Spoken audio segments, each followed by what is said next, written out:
A origem da vida no planeta Terra é, sem dúvidas, um assunto que intriga toda a humanidade.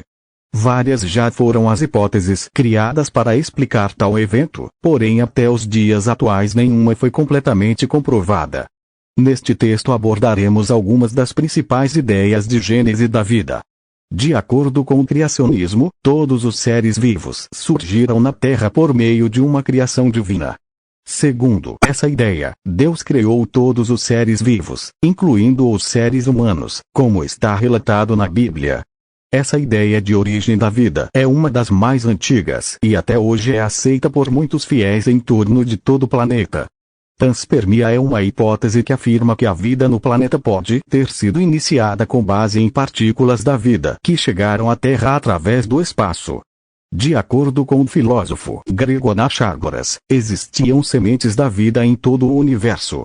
Desse modo, a vida pode não ter sido originada aqui, e sim ter chegado ao planeta depois.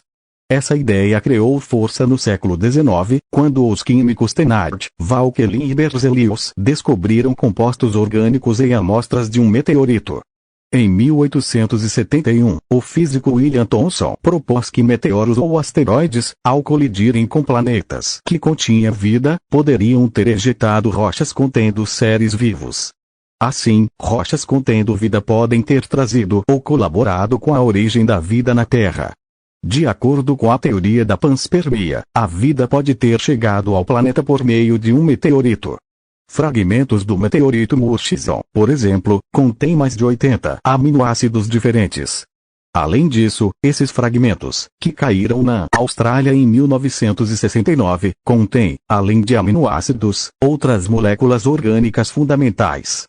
De forma independente, os cientistas Oparin e Haldane levantaram uma hipótese que é hoje considerada a mais aceita de origem da vida. Eles propuseram que a atmosfera primitiva da Terra apresentava compostos que sofreram a ação de raios e da radiação ultravioleta, dando origem a moléculas simples. Essas moléculas orgânicas ficavam nos oceanos primitivos, formando uma espécie de sopa primitiva. De acordo com os pesquisadores, a atmosfera primitiva terrestre era composta basicamente por amônia, hidrogênio, metano e vapor d'água. O vapor d'água da atmosfera condensava-se e dava origem às chuvas. A água, ao cair no solo, evaporava-se rapidamente, uma vez que a superfície terrestre ainda era quente, dando início, desse modo, a um ciclo de chuvas. Nesse cenário observava-se ainda descargas elétricas e a radiação ultravioleta do Sol, que fazia com que os elementos atmosféricos reagissem e formassem compostos, os aminoácidos. A água das chuvas levou esses aminoácidos à superfície terrestre. Esses, ao encontrarem condições favoráveis, começaram a formar estruturas semelhantes a proteínas. Com a formação dos oceanos, essas proteínas primitivas foram arrastadas para esses locais e formaram os coacervados, os quais podem ser definidos como agregados de proteínas rodeados por água. Após algum tempo, esses coacervados tornaram-se estáveis e mais complexos.